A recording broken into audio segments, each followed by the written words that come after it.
Oh, there we go. Well, hello there, and welcome back to 9 Years in China and Beyond. I'm talking to you today from my kitchen. We're going to talk a little bit about some going ons in China, and at the same time, I'm talking on Facebook. So, this is a double feature for me. Maybe not for you, but it's a double feature. We're going to talk about something a little serious today because the anniversary of something big and bad happened in China uh, back when I was younger. And some of you will know about it, and some of you have heard about it, and maybe many of you don't know a lot about it. But June 4th, or June 3rd, June 4th, is the anniversary of the Tiananmen Square Massacre. Now, China has called it many things, but typically we just call it the Tiananmen Square Massacre. That's how the news has always seen it. And that's coming up soon, so I wanted to make this YouTube video and let y'all be thinking about that. When I first went to China, I'm going to crawl back here. When I first went to China, I knew all about Tiananmen Square. I've had maybe the only real hardcore argument I ever had with a Chinese person was over Tiananmen Square, where she basically, this girl I was talking to,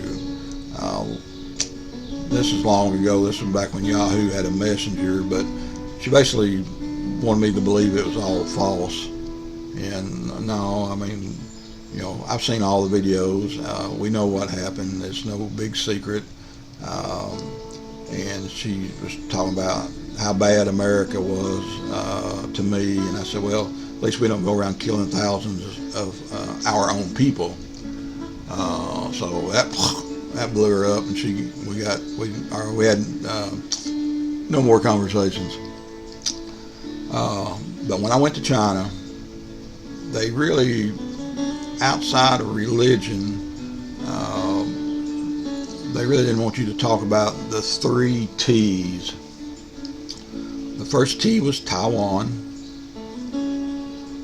The second T was Tibet, which I know nothing about Tibet. I've seen it on a map. Now, Taiwan I know a little bit about. And Tiananmen Square. They really,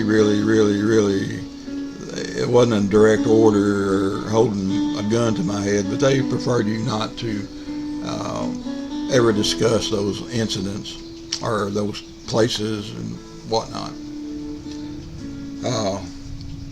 Now, right now, everybody knows because of this tariff mess that's going on, China's economy has already been in a bad place and has been for a while. And they'll never admit it. The government wants everybody to think that everything is harmonious and they're all brothers and sisters in one, and rah rah rah rah rah and all that. And we're in the basic truth is, if you're in one place in China, you may not know anything about what's going on in another place. And if you're Chinese watching this, I'm just sorry. At least you got Facebook. But anyhow, they never want us to talk about that. But things have been bad in China, and they're having lots of protests. Now, what's going on right now, is people not getting paid for their jobs, or people can't find jobs, and all that, and that's true. People had a hard time getting paid for their jobs even when I was over there, and I've been back since 2019, but I have seen it through students that were trying to get paid for their part-time jobs, just stuff like working like in McDonald's like places or little department stores. Hey, on Friday, it's not like America. They're not guaranteed to get paid. They'll probably get paid, but they're not guaranteed anything until the owner gets whatever they want out of the deal. But times are hard there, and these tariffs are putting a lot of pressure on people. then with the job thing, now we got an additional 12.2 million people of new college graduates trying to find jobs. So things are tough, all right, and people are going through extremes just to make any money.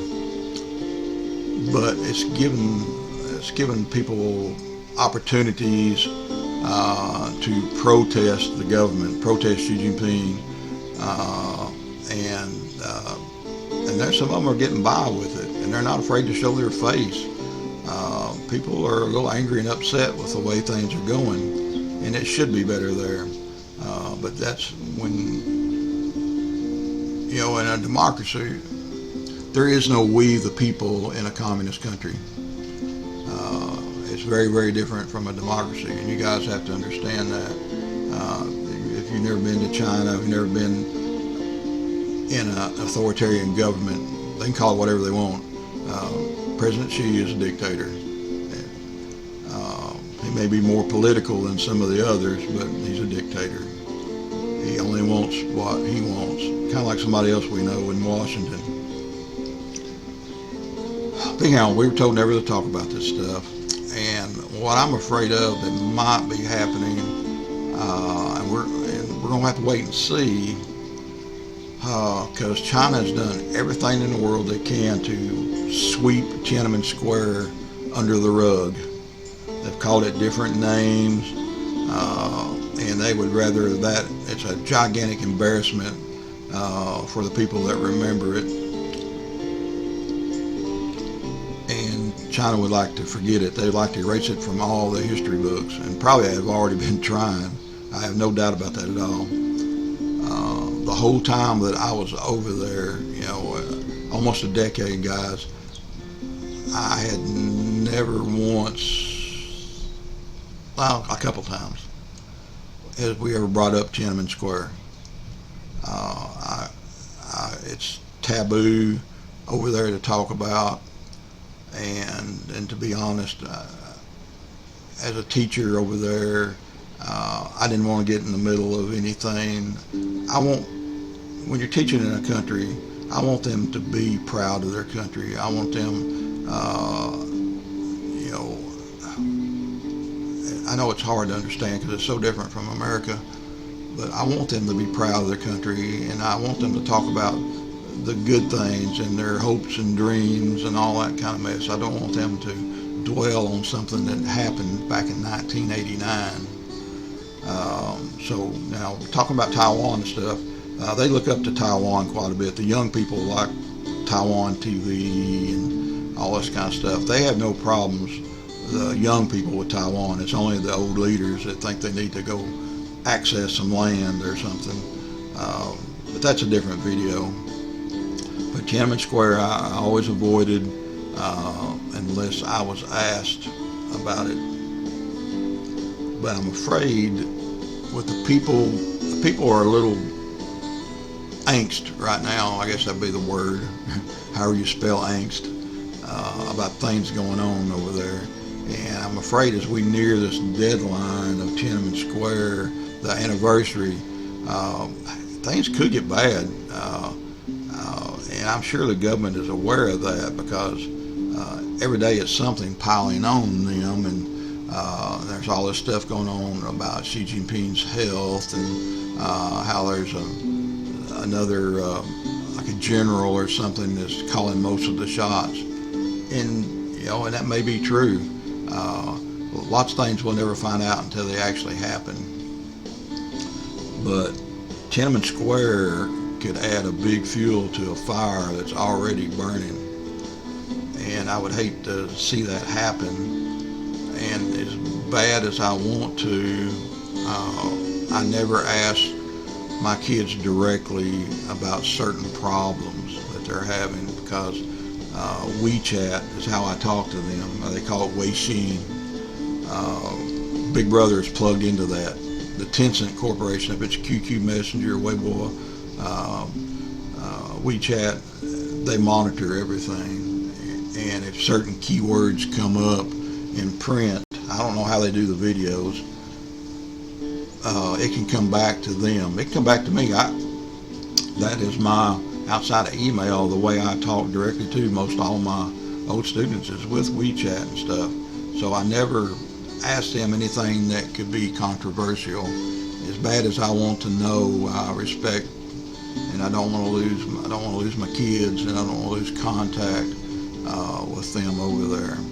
But we need to be thinking a little bit about this anniversary coming up, because it could start a big mess over there, and it could. There's no guarantee that it will, but like I said, that would be fuel for a fire that's already burning.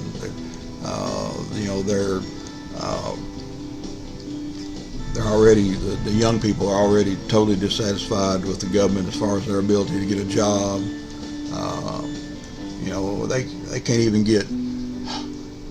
It costs an absolute financial fortune to get married, and they got to make changes to the system so they can save money and make money.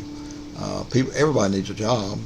You got to have a way to make money, but if you're over there and you're trying to get a wife, well, good luck, because her family wants a dowry, and the cost of a wedding, the cost of a wedding party, the photos, and all that mess. Nobody can afford that.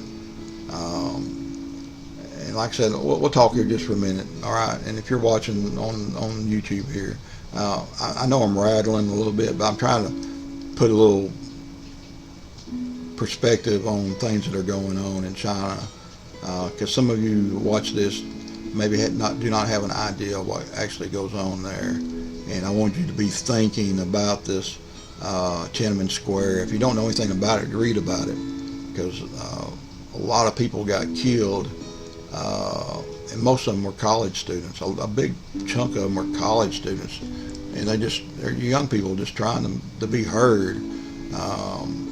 Whether we're going about it the right way or the wrong way, that'll be maybe up for debate.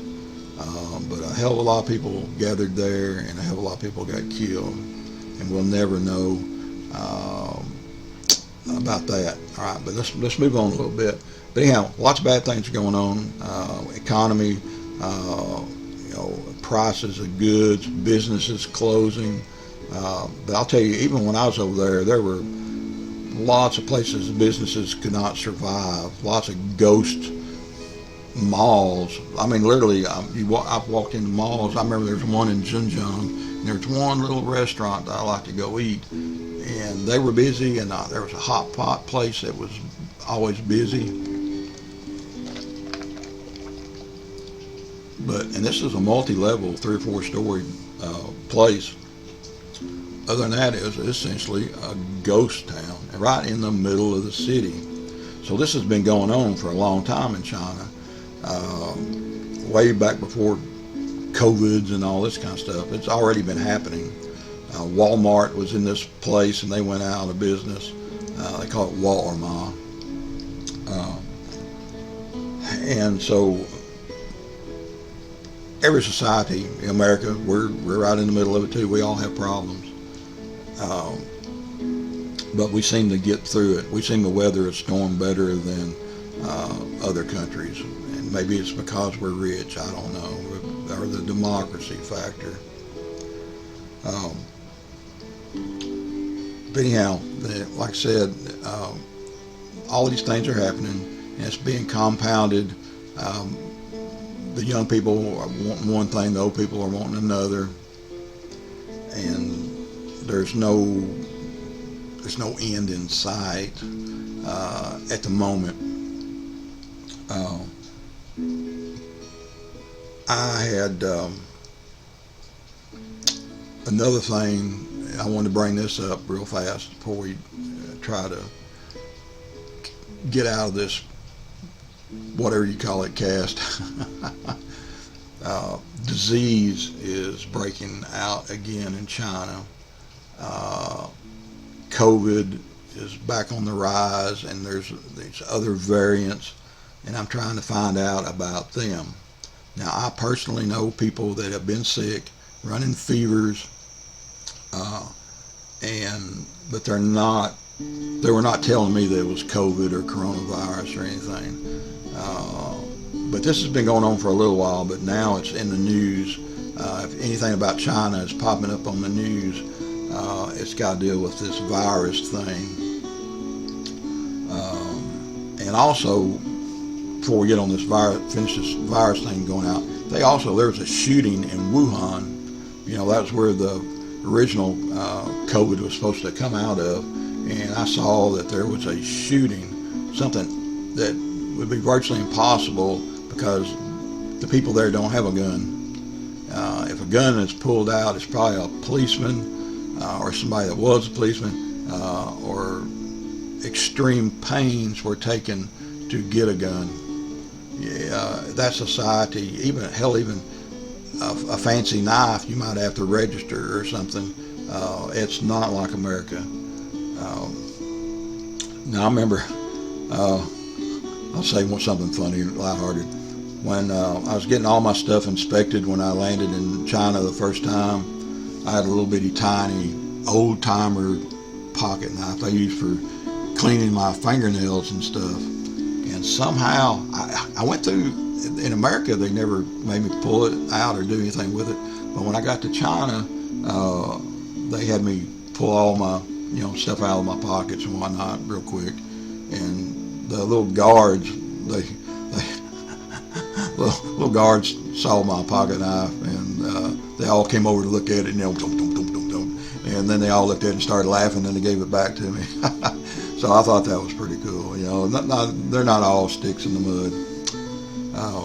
But anyhow, COVID, guys.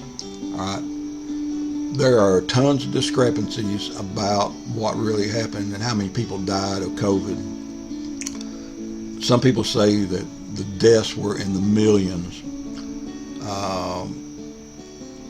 If it was in the millions, and it could have been, it was probably old people, because the young people they're fighting like crazy, like I said, to get a job, and it's overwhelming. So if 100 million people died, it wasn't young people, understand? So it may be extremely young or extremely old people that had died in the original COVID. Now, one thing I can tell you exactly, because this is true, a lot more people died than what they reported. All right, I have seen the pictures of bodies stacked on the street outside of funeral homes. There are ways of getting things outside of China, and I've seen that. And also, my old girlfriend or fiance, we were thinking about getting married back when the COVID was hitting. Her father had died, and it's not because of COVID, but while this pandemic or whatever was in process, her father had died. He had like a stomach cancer or something wrong with his stomach. It's hard to get exacts because of translation. But this was at the heart of all this going on. And when he died, they had to keep him in the house for a few days before somebody could come pick the body up. Way different than America. You imagine this. Your father died, or Grandma Lucy, or whoever in the hell it was. They die. The Chinese homes are not big. I've been in some pretty spacious places, but the average house in China is not. It's no different than us guys. They're even smaller. So her dad died, and all they could do is wrap him up with a blanket and stick him in a corner. You gotta wrap your mind around this. People were dying, falling like freaking flies in China, and they couldn't even come get a body. It took days to get her father out of the house.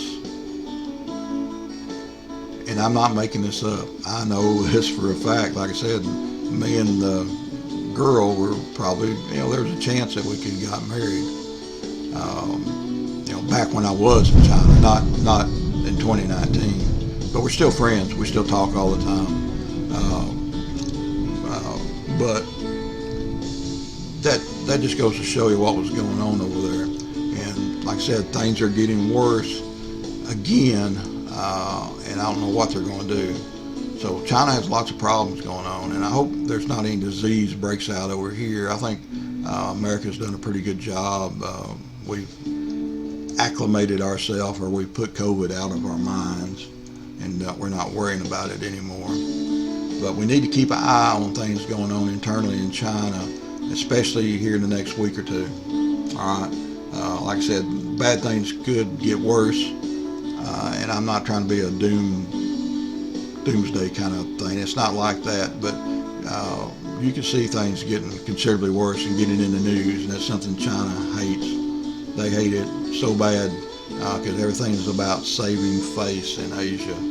They would rather die than lose a drop of dignity. So anyhow, it's nothing me rattling about this, but I just wanted you to be aware of it and be aware that about COVID is that they have some new strains that are developing in China as we speak. But I'm sure they'll blame it on us. They always do.